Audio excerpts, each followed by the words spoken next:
wajar terjadi keriuhan-keriuhan itu. Tapi kan keriuhan itu ada batas-batasannya gitu loh. Ya. Itu namanya ya kalau pesta demokrasi diem-diem aja kan nggak seru juga. Potensi biasa kan kalau di pilkada ini Pak Karo tahu sendiri namanya pilkada semua orang kan pengen menang gitu. Kadang-kadang orang siap menang ya siap kalah. Betul. Gitu. Kita bisa melakukan penindakan apabila ada pengumpulan berkerumun, bisa kita himbau. Tapi tetap catatannya dengan catatan adalah tindakan yang diambil kepolisian dalam membubarkan ini atau menindak lah itu tetap mengedepankan persuasif humanis. Terus gini Pak Karo, untuk tadi seumpama kegiatan-kegiatan yang dilakukan itu kan perlu dilakukan koordinasi dengan Polres-Polres, dengan para personil lah gitu ya kan, untuk menindaklanjuti apa yang menjadi program Polri, baik Pak Kapolri, Pak Kapolda gitu ya kan, secara organisasi. Teknis seperti apa yang dilakukan untuk membangun koordinasi ini? Artinya kalau contohnya mengumpulkan orang sekarang kan memang kan sekarang ini menghindari pertemuan-pertemuan berkerumun yang dalam jumlah yang besar gitu ya kan. Apakah selama ini koordinasi itu dilakukan dengan perpaduan teknologi, dilakukan secara virtual atau seperti apa Pak Karo? Baik. Jadi untuk kita koordinasi kita lakukan cukup sering lah ya dengan stakeholder terkait pilkada ini, terkait juga situasi COVID. Beberapa kali saya juga diundang rapat bersama Pak Kapolda di Gubernuran. Nah, tetap di sana protokol kesehatan. Mulai masuk itu kita diukur suhu tubuh, kemudian dikasih hand sanitizer, ya kan juga rapat pun kita jaga jarak, jadi berjauhan. Nah juga dengan jajaran kita emang saat ini lebih sering menggunakan sarana virtual, ya karena Polda itu alhamdulillah sudah terkonek dengan seluruh Polres secara virtual dan bagus ininya tampilannya gitu. Nah di sini juga kadang-kadang kita pernah mengundang dari KPU, dari Bawaslu provinsi datang ke Polda. Tapi dengan catatan tetap kita pun di Polda di ruang video conference itu jaga jarak. Ya, jaga jarak tetap. Terus pintu juga dibuka satu supaya ada angin kan. Nah, di situ kita virtual dengan Polres jajaran, dan di Polres pun juga bisa juga menghadirkan stakeholder yang ada di daerah masing-masing gitu. Jadi kita selain kita juga rapat tatap muka pernah juga, sering juga, tapi kita lebih sering juga pakai virtual, terutama dengan daerah Polres. Ternyata COVID ini juga mempercepat kita atau hikmahnya ya lebih efisien, efektif gitu ya kan. Akhirnya kita lebih update terhadap teknologi itu ya Pak Karo ya. Betul. Sekarang mau nggak mau ya kan, mohon maaf nih kalau sekarang kan ada generasi baby boomers, ya kan. Nah yang tahun 80-an sekian milenial. Nah kalau yang generasi baby boomers ini kan kadang-kadang dulu mungkin belum terbiasa pakai laptop gitu. Gimana nih, laptop hanya mungkin dipakai buat ketik saja, ya kan. Tapi sekarang kan laptop kita tahu untuk aplikasi bagaimana, ada aplikasi Zoom, mungkin bagaimana menggunakan. Sekarang lebih ada hikmah positifnya juga. Kita terbiasa menggunakan IT dengan berbagai keunggulannya. Nah, kalau kita baca itu Pak Karo di PKPU 13 itu tadi tahun 2020 soal masalah pilkada, di situ kan dibatasi pertemuan terbatas itu hanya maksimal sekitar 100 orang gitu. Nah, namun kan nanti dalam prakteknya mungkin ada juga beberapa bisa dikatakan simpatisan lah atau pendukung gitu ya kan, yang mereka memang karena militansi sehingga bisa melebihi kapasitas itu gitu. Nah terus di PKPU itu sendiri kalau saya tidak salah gitu Pak Karo, di situ tidak diatur tentang sanksinya gitu. Nah bagaimana Polri kemudian menindak hal-hal seperti itu? Baik, terima kasih. Jadi memang di PKPU 23 tahun 2020 ini kan memang di situ ya garis besarnya ya substansinya itu memang di situ diupayakan kepada para paslon untuk kampanye tatap muka rapat terbatas itu diupayakan menggunakan virtual. Ya. Namun juga kalau memang tidak bisa virtual bisa melaksanakan contoh rapat terbatas gitu kan lah. Tapi dengan ada batasan-batasan. Dan jangan lupa kita sudah melaksanakan himbauan juga kepada para paslon dan timnya. Apabila mereka mau melakukan kegiatan kampanye berupa tatap muka langsung, itu mereka harus mengajukan pemberitahuan melalui atau meminta rekom dulu dari Satgas. Baru habis itu ke Polri. Nah, bagaimana ini rekom Satgas ini? Satgas gugus tugas ya? Ya, kan Satgas istilahnya kan. Di masing-masing daerah. Jadi Polri sendiri dengan kewenangannya nanti melihat bagaimana rekomendasi dari Satgas. Kalau rekomendasinya mungkin ya tidak diberikan rekom ya kita juga tidak menerbitkan STTP begitu. Ya. Nah, itu sebelum acara. Jadi pengurus dari masing-masing tim ses ini tadi harus meminta rekom dulu dari Satgas, baru mengajukan ke Polri gitu. Kan di situ diatur ya kalau kayak acara itu tetap harus ada pemberitahuan ke kepolisian, apalagi di masa Covid, ya kan? Nah itu ya melalui Satgas dulu. Iya betul. Rekom. Nah, kalaupun misalnya pada saat hari H pelaksanaan terjadi adanya mungkin penambahan jumlah massa begini. Tadi kan sudah saya sampaikan bahwa di PKP itu diatur pertama diberikan peringatan tertulis dulu oleh Bawaslu. Apabila tidak diindahkan, Bawaslu bisa melapor ke polisi. Nah, polisi di sini dasar hukumnya ada. Ya tentunya Undang-Undang Nomor 2 tahun 2002 tentang Kepolisian RI ya kan, pasal tadi yang tupoksi itu pasal 13. Juga kita sekarang ada maklumat Kapolri. Iya. Ya kan, dan di situ intinya kita bisa melakukan penindakan apabila ada pengumpulan berkerumun, nah, bisa kita himbau. Tapi tetap catatannya adalah tindakan yang diambil kepolisian dalam membubarkan ini atau menindak lah itu tetap mengedepankan persuasif humanis gitu. Itu ada tadi ya maklumat Kapolri. Terus juga ada pergub kan begitu. Iya. Nah itulah yang menjadi dasar hukum kita, kami dari kepolisian. Tentunya ini juga melibatkan seperti Satpol PP, TNI, kayak pergub ya kita kedepankan Satpol PP gitu, peraturan gubernur. Di situ kita mengawal peraturan gubernur tersebut. Iya, Polri dan TNI mendukung penuh gitu. Nah, tapi kan juga ada maklumat Kapolri nih. Ya, kita juga mengacu ke situ. Nah, ditambah dengan PKPU yang di situ mengamanatkan bahwa apabila setelah Bawaslu memberikan peringatan tertulis tidak diindahkan, nah dia lapor ke Polres gitu, itu bisa langsung kita turun, kita lakukan penindakan sesuai dengan tahapan gangguan gitu. Dengan tetap sekali lagi saya menyampaikan humanis dan persuasif yang kita lakukan. Iya. Jadi yang dikedepankan humanis dan persuasif sebelum penindakan gitu ya. Tegas tegas tapi humanis. Iya, gitu. Siap. Nah, ini Pak Karo, dari data yang kita punya dari jumlah TPS 10.675, kalau salah tolong dikoreksi. Iya, betul itu.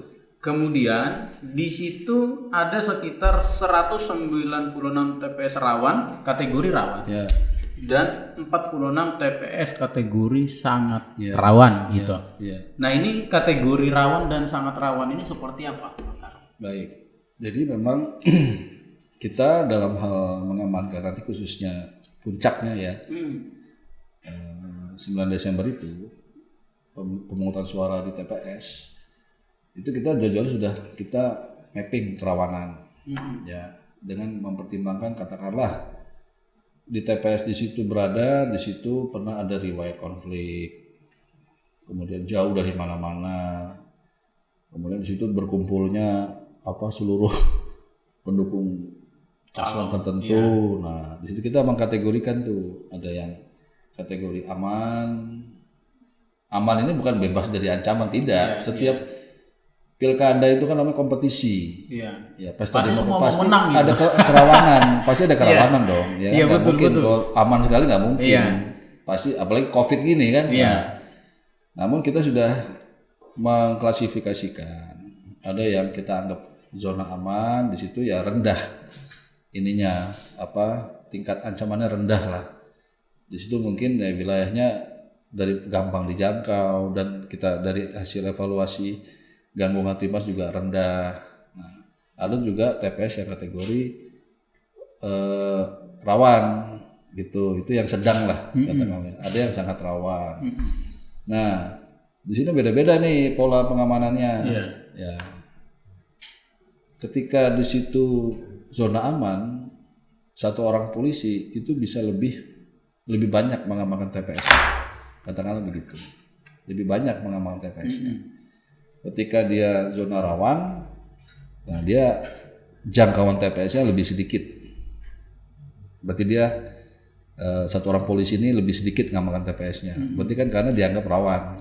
Nah, tapi kalau sangat rawan, itu polisinya bisa 2, TPS-nya 1 gitu. Jadi banyakkan polisinya. Tapi kan di situ ada linmas juga. Kita sudah mengklasifikasikan pengamanan sesuai zona-zona tadi. Ya, ada pola-pola pengamanannya tersendiri. Ya. Dari 8 kabupaten kota tadi yang sangat rawan, 46 TPS itu ada di daerah mana, Pak Karo? Ya, gambarannya katakanlah ada di tidak semua daerah. Kebanyakan alhamdulillah lah di wilayah provinsi semua TPS-nya ini kategorinya zona aman. Cuman memang ada katakanlah di Pesawaran, di Lampung Selatan, katakanlah. Jadi kita gini, sangat rawannya bukan hanya melulu di situ karena ada nanti terjadi konflik, bukan. Juga kita lihat jangkauannya, misalnya nyebrang laut. Iya. Ya kan ada juga tuh ya di pulau. Nah itu dia. Tapi relatif mayoritas alhamdulillah paling ya zona aman lah yang paling banyak. Ya. Termasuk kalau untuk potensi, biasa kan kalau di pilkada ini Pak Karo, tahu sendiri namanya pilkada, semua orang kan pengen menang gitu. Kadang-kadang orang siap menang nggak siap kalah. Betul. Gitu. Nah, ini juga kan harus ada simulasi. Bagaimana mengantisipasi kalau sampai terjadi konflik di daerah yang paslonnya tidak siap kalah gitu Pak Karo. Pertama tentunya secara kesiapan kita sudah menyusun namanya rencana kontingensi. Nah, kita sudah menyiapkan tuh semua sumber dayanya, baik personilnya, peralatannya, kemudian dukungan anggarannya, juga pola kegiatan nanti ya, metodenya lah, itu sudah kita siapkan. Dan secara eksternal itu pores-pores yang melaksanakan pilkada, tentunya dengan KPU, dengan Bawaslu dan stakeholder lainnya, itu sudah melakukan deklarasi damai yang dihadiri oleh paslon. Pemda juga sudah, provinsi. Mohon maaf, minggu lalu kita laksanakan, dipimpin Pak Gubernur langsung.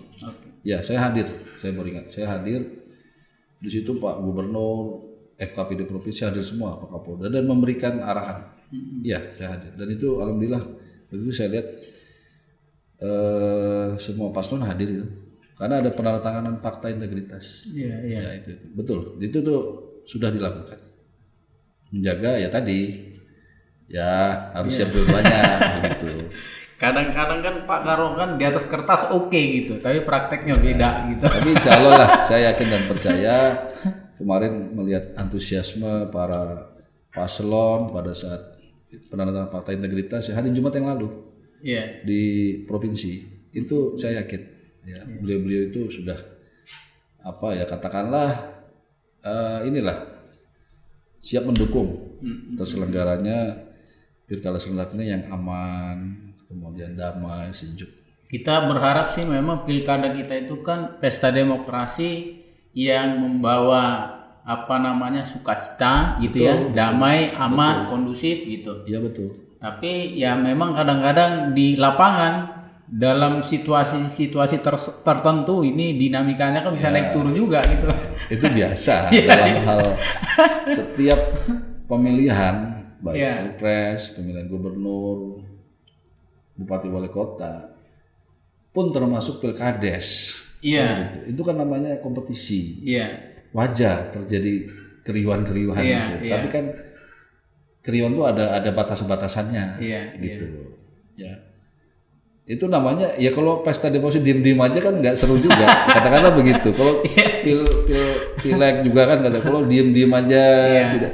Tapi kan semua sudah ada norma-norma yang mengatur. Yang penting sih jangan sampai rusuh, itulah poinnya gitu ya Pak. Ada batas-batasannya, tidak mengganggu ketertiban umum, tidak mengganggu kepentingan masyarakat banyak aja. Tadi keriuhan wajar, namanya pesta kan. Kan pesta kalau diem-diem aja bukan pesta, tapi tadi sudah ada norma-normanya.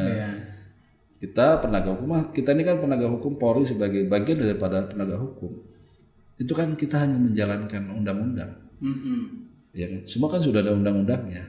Bukan kita yang ngatur gitu, memang sudah ada regulasinya gitu ya. Katakanlah undang-undang pemilihan gubernur, bupati wali kota sudah ada undang-undang 10 tahun 2016. Ya kan begitu. Ya kita mengacu ke situ, itu undang-undang Polri sebagai dasar acuan kita. Kita juga melihat produk peraturan daerah. Ya, kita melaksanakan. Namun dalam pelaksanaannya tadi kita ada eskalasinya gitu. Kalau situasi kontingensi ya kita ada sendiri polanya. Ya di situ sudah bicaranya kita penindakan tegas. Katakanlah begitu. Dalam situasi biasa ya kita tadi persuasif, humanis. Tapi di 8 kabupaten kota ini dinamikanya yang paling tinggi di mana nih Pak Karo? Ya dinamika dari apa dulu nih? Karena beda-beda perspektif nih. Ya, maksudnya kan dari dinamika keamanan ya. Kami lihat semua alhamdulillah berlangsung aman, tertib. Ini kan sudah berapa hari kampanye nih? Ya kan? Nah itu aman. Di Bandar Lampung paling banyak memang kegiatannya. Tapi aman alhamdulillah. Aman ya. Ya, kita berharap sih sampai nanti di finalisasi tetap aman gitu ya Pak Karo. Kemudian kan ini dari TPS 10.675. Satu anggota itu mereka memonitoring berapa TPS Pak Karo? Ya tadi dengan zona atau dengan pola pengamanan yang ada, katakanlah untuk yang kategori aman itu ya 2 polisi mengamankan 10 TPS, ada 20 linmas, contoh kayak gitu. Oh gitu. Ya, kenapa 2 polisi? Kita harapkan dua polisi ini katakanlah dia jangan berjauhan lokasinya. Nah, di sini ada 10 TPS. Kemudian 20 linmas kan 1 TPS 2 linmas. Nanti kalau rawan berkurang nih jumlah TPS-nya, berarti lebih sedikit karena untuk memudahkan kan. Memudahkan pengamanan. Kalau rawan katakanlah ada pola 2-1-2, 2 polisi 1 TPS. Itu kalau sangat rawan. Tapi insya Allah itu ya kategorinya aman semua lah mudah-mudahan. Jadi artinya memang sudah di mapping daerah rawan itu ada atensi tersendiri gitu ya Pak Karo ya. Hari kita. Iya. Nah kemudian ini kan nanti termasuk distribusi untuk logistik gitu ya kan. Ini juga kan rawan juga Pak Karo. Ini kan harus diantisipasi juga. Gitu ya, rawan baik terhadap orang yang mendistribusikan maupun yang menerima logistik. Ya kita sudah berkoordinasi dengan KPU dan kita siap mendukung kelancaran distribusi logistik. Pengamanannya juga termasuk lah. Ya kan di gudang-gudang KPU itu kita ada personil pengamanan di situ. Ya sudah kita persiapkan, sudah kita koordinasikan. Oke. Nah, jadi apa namanya yang untuk simulasi sekarang yang dilakukan itu ya kan? Oh iya simulasi ya. Mungkin tadi terlewat. Kita sekarang dikaitkan dengan pandemi COVID. Itu kita kegiatan pelatihan yang sifatnya terbuka dan melibatkan banyak anggota kita kurangi. Nah untuk simulasi kita laksanakannya. Simulasi ada istilah kita tactical floor game gitu. Jadi kayak gladi posko di dalam ruangan, tapi dengan tetap memperhatikan protokol COVID, protokol kesehatan gitu. Tapi untuk kegiatan simulasi di luar yang katakanlah mungkin pernah melihat ya ada simulasi melibatkan mobil rantis kendaraan taktis punya Polri, kemudian melibatkan massa kayak inilah apa kayak sandiwara lah begitu lah kan. Nah itu sekarang kita ini karena situasi kan COVID. Iya, kalau dulu kan artinya ketika kita mapping satu daerah ini daerah rawan, ketika terjadi di sini seumpama nanti eskalasi seperti tadi itu ada potensi konflik di situ, sudah dibuatkan simulasi di lapangan terbuka. Nah kalau sekarang bagaimana simulasinya? Kita simulasinya tadi di ruangan kita pakai namanya tactical floor game. Jadi kita di situ ya diharapkan para komandan-komandan lapangan khususnya ini dia tahu dia ada di mana posisinya, dia harus melakukan apa, dia bertanggung jawab kepada siapa, dia membawahi siapa saja di situ. Sudah kita latihkan, seluruh Polres sudah latih. Kemudian ini terkait mengenai di pilkada ini juga termasuk di dunia maya juga ini Pak Karo, itu ya kan? Artinya polisi juga kan tidak hanya memonitor ya kegiatan di dunia nyata, juga di dunia maya. Betul. Karena dunia maya ini juga rentan sekali, banyak juga hoax yang beredar yang itu bisa memprovokasi sehingga eskalasi di lapangan bisa kemudian menjadi meningkat, padahal faktanya belum tentu seperti itu. Nah, bagaimana mengawasi hal-hal seperti itu, Pak Karo? Ya tentu ya. Ini selain kita penggelaran personil di lapangan untuk mengamankan seluruh tahapan pilkada, ini juga di dunia maya kita ada cyber patrol. Ya kita memonitor jangan sampai ada muatan-muatan di media-media sosial atau apa nanti yang sifatnya berpotensi menimbulkan kerawanan. Nah, itu sudah kita lakukan. Ya. Sudah kita lakukan. Iya, kadang-kadang kan orang ini saking gampangnya ngetik status di ini gitu, padahal faktanya belum seperti itu gitu. Selama COVID itu ada 6 kasus itu ya kita sempat selama COVID ya kan ada juga itu yang oknum-oknum masyarakat yang tadi ya katakanlah menyebarkan hoax itu sudah kita ini. Nah memang ada beberapa akhirnya permintaan maaf. Ya kan kita kan juga melihat bagaimana konstruksi hukumnya, apa mungkin dia umurnya pelaku seperti apa, ya kan kalau masih remaja, masih masa depan masih panjang, juga dia mengakui salah. Ini loh apa yang pada saat ini kemarin dia nyebarin itu sempat ada beberapa kita proses dulu, baru nanti dia mungkin masih pertimbangan masih anak-anak, ya kan dia mengakui kesalahannya, terus dia berjanji tidak akan mengulangi. Nah itu permintaan maaf udah saya. Tapi dari mereka dari 6 kasus itu Pak Karo, biasa kan setelah mereka ditindak baru menyampaikan permohonan maaf gitu. Rata-rata mereka kenapa melakukan apa? Nggak dipikir dulu gitu. Ya ada kan beberapa usianya remaja ya. Jadi mungkin emosi itu kan bukan berarti marah-marah saja. Ya mungkin terpancing atau apa. Kondisinya nggak stabil lah gitu ya. Iya. Tapi ada satu yang masih proses penyidikan. Ada satu kasus. Iya. Nah kemudian kita balik lagi nih Pak Karo soal maklumat Pak Kapolri Jenderal Idam Aziz yang baru ya. Mungkin Pak Karo bisa sampaikan poinnya lebih kepada apa saja soal masalah protokol kesehatan di pilkada bersama 2020. Ya intinya substansinya adalah bagaimana selama tahapan pilkada serentak tahun 2020 ini semua elemen masyarakat mematuhi protokol COVID. Polri sesudah kewenangan nanti akan melakukan penindakan terukur. Ya, contoh kan membubarkan kalau apabila ada kerumunan. Ya, khusus selama ini nih, selama pilkada. Iya. Ya, itu.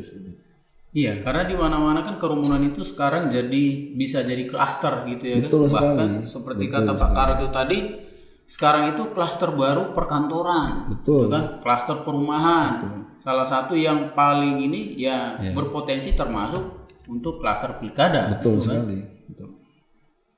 Kalau dari Pak Kapolda sendiri, atensinya apa ini untuk di Lampung, Pak Karo? Oh, beliau sangat jelas. Jadi selama COVID ini untuk mengakselerasi penyelenggaraan operasi Amanusa yang ditetapkan oleh Mabes, beliau ada strategi atau kebijakan polisi peduli itu. Oke. 3P ya.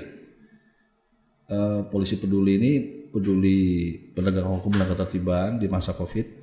Nah itu kita juga selain bagi pelanggar protokol kesehatan itu juga kita melakukan monitoring nih. Ada nggak pihak-pihak yang mencoba main-main?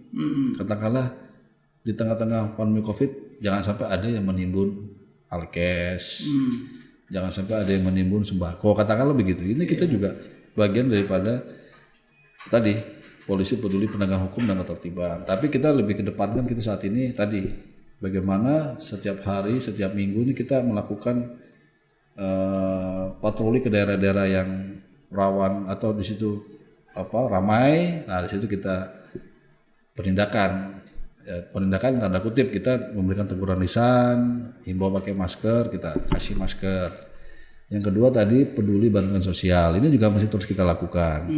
Kita didukung pihak ketiga, pihak swasta yang peduli lah terhadap pandemi COVID. Ada beberapa yang kita dikelola melalui Polda, kita berikan berupa bantuan sosial ke masyarakat yang khususnya yang terdampak langsung gitu.